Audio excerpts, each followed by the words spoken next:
Welcome to Zimmerman Podcast, episode 87. Today, I'm sharing what my biggest takeaways from 2020 are. Part of my annual planning process is reflecting on the past year, and so that's what I'm doing today with you. I'm going to reflect on 2020 so I can identify what I learned this year and how I can carry that into 2021, which I think we're all hoping will be a bit more of a normal year, right? I'm hoping that these 7 lessons I learned in 2020 will serve me well in 2021 and that they'll encourage you as we flip the calendar to a new month and a new year. All right, you ready? Let's do it.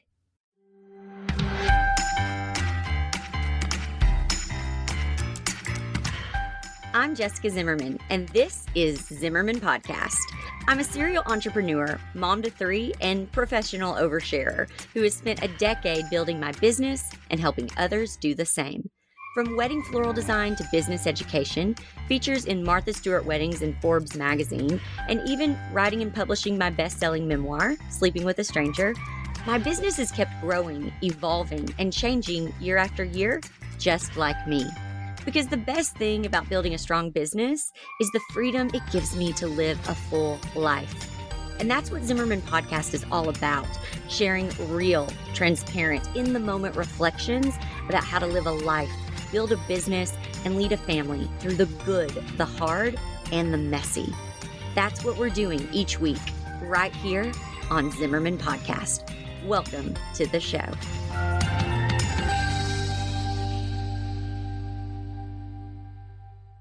Well, Zimmerman listeners, I know I'm not alone when I say that 2020 looked nothing like I thought it would.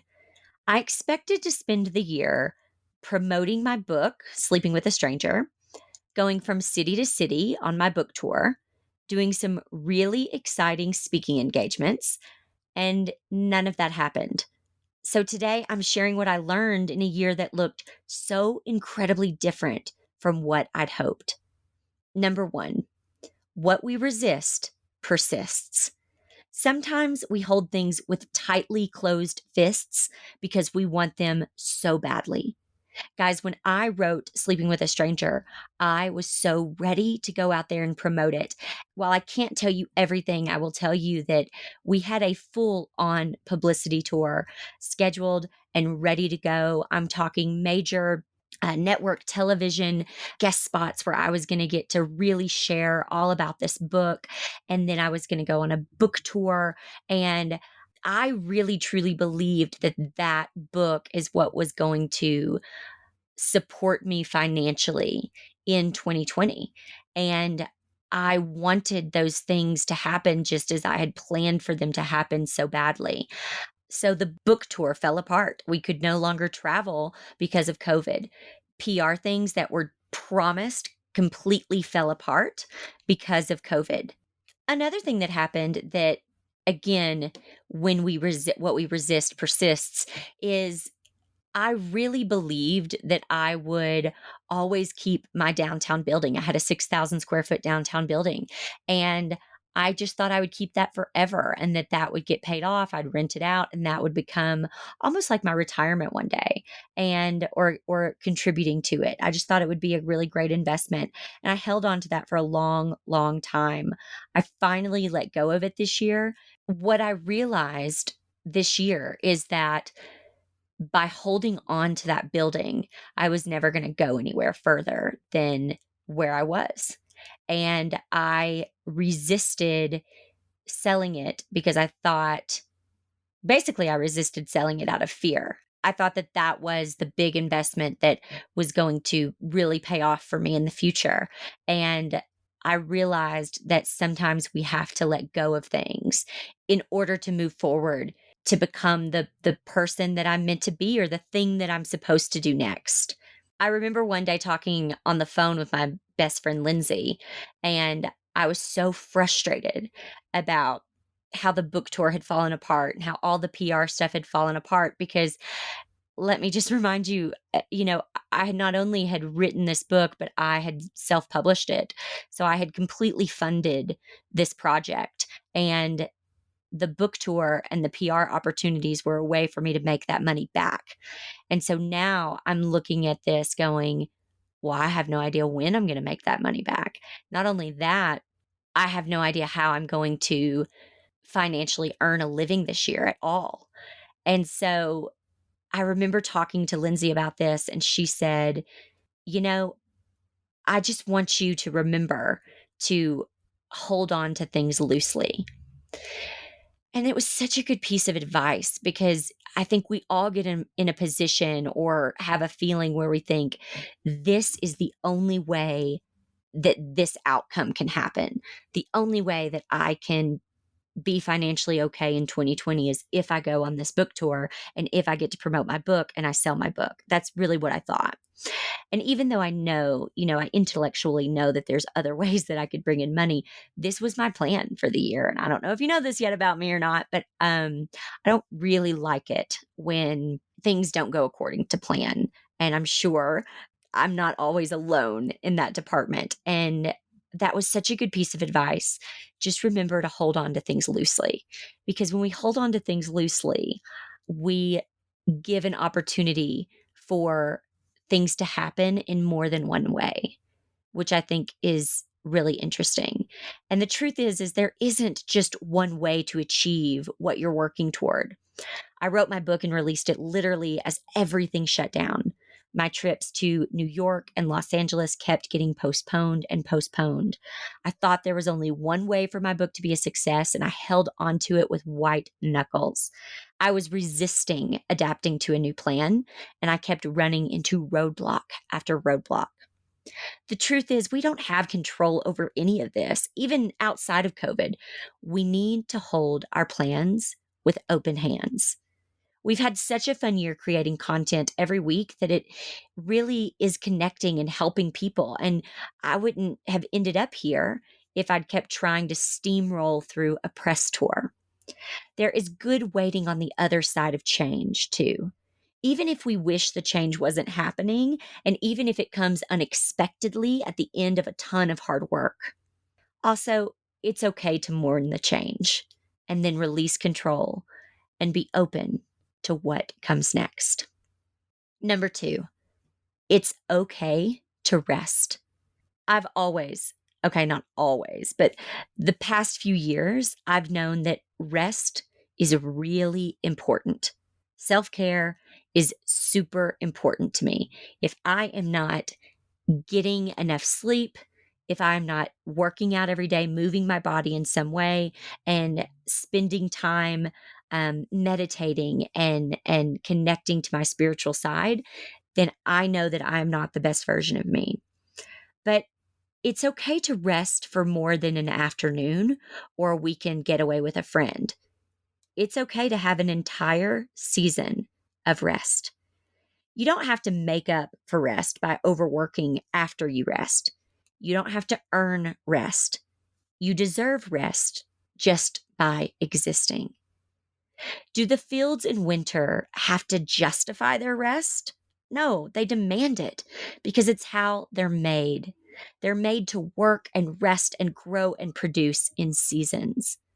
I learned that when plans change and I don't know what to do next, sometimes it's best to do nothing. The next steps will reveal themselves through rest and through being still.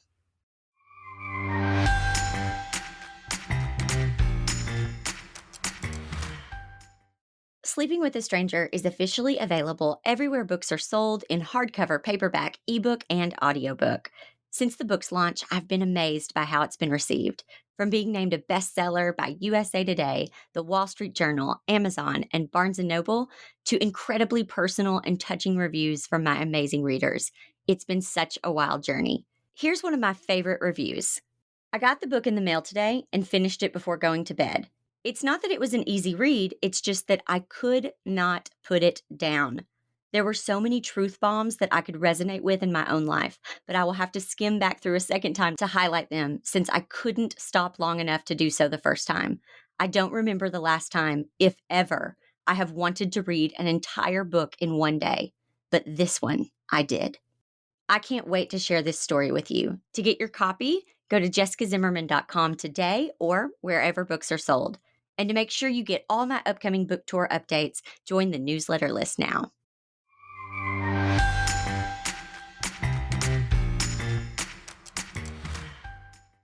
Number 3, creating is valuable regardless of anyone's response. I've been learning to do it for the process and create just for the joy of creating. The book didn't have a huge press tour, but I'm still so glad I wrote it. I needed to create it for its own sake. I've been blogging 5 days a week because I decided that I wanted to share more, aside from just business stuff. It's been showing me that creating is inherently valuable, regardless of what kind of response that creation gets. The new content I'm making is more personal, which sometimes means losing followers, but it's also looked like more connection. People are engaging more. I've been getting out of my own way and realizing that people want to hear more from me than just business advice. Creating daily content also showed me the whole production process. It's more than just jotting down some thoughts and pushing publish. We need graphics and editing, and it took time to create a sustainable routine that works. Without figuring that out, I don't know what we'd have been ready to begin our next adventure. And honestly, without figuring that system out, that routine, I don't know if we would have been ready to begin our next adventure, traveling in an Airstream and vlogging about it. That's an even more complicated process, and it's been much easier to figure out now that we've streamlined the blogging process. And I definitely would not be traveling the country in an Airstream right now if I was on a book tour. Number 4, you really can manifest your dreams.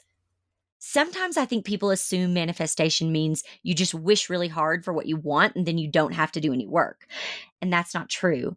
But what I do know is that the life I'm living today is something I've been actively manifesting, working toward, and been open to for years. Travel in an Airstream has been at the top of my vision board for a few years now. I've been actively working toward a life where it would be possible to full-time travel.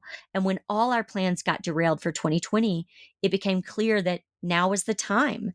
If I hadn't already acknowledged that that was a goal, I don't know if I would have been open to it. Number 5, gratitude is so powerful.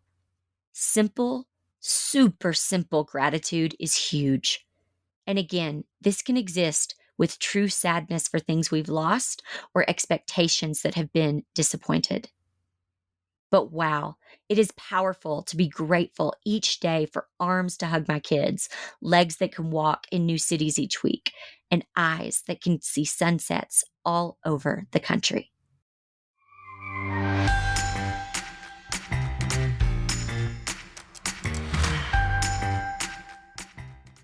In all the years I've been showing up online, teaching business education webinars, or sharing about my life in Instagram stories, there's one question I get more than any other.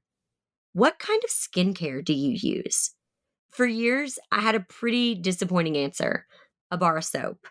But as I started prioritizing my own wellness and stopped feeling guilty for investing time and taking care of myself physically, mentally, and emotionally, I knew I needed to up my skincare game. Enter Leah Black Skincare.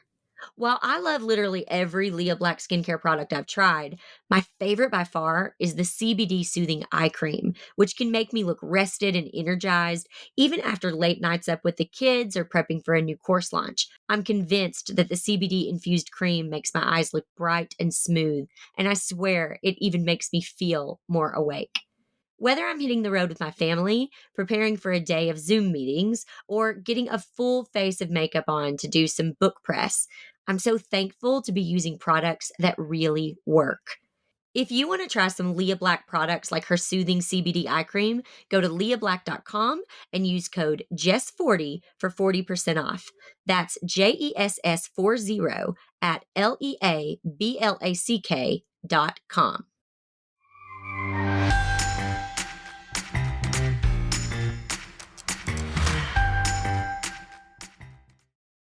Number 6, there is everyday magic in rituals. You can make anything a ceremony by figuring out what's important and making space for it. I read my Bible every morning, and I could just roll out of bed and get started, or I could light a candle or diffuse an essential oil, take a deep breath, sit in a cozy sweater, and make this thing that I do every day something I look forward to, something that feels really special.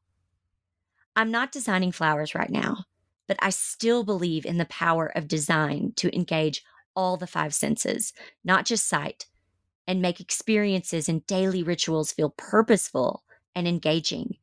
And invoking design throughout the day helps transition from ritual to ritual. It creates a simple but rich life. And finally, number 7, silence is loud. So many times, privately and publicly, where I've seen people who are hurting feel seen and supported when their friends speak up and out on their behalf.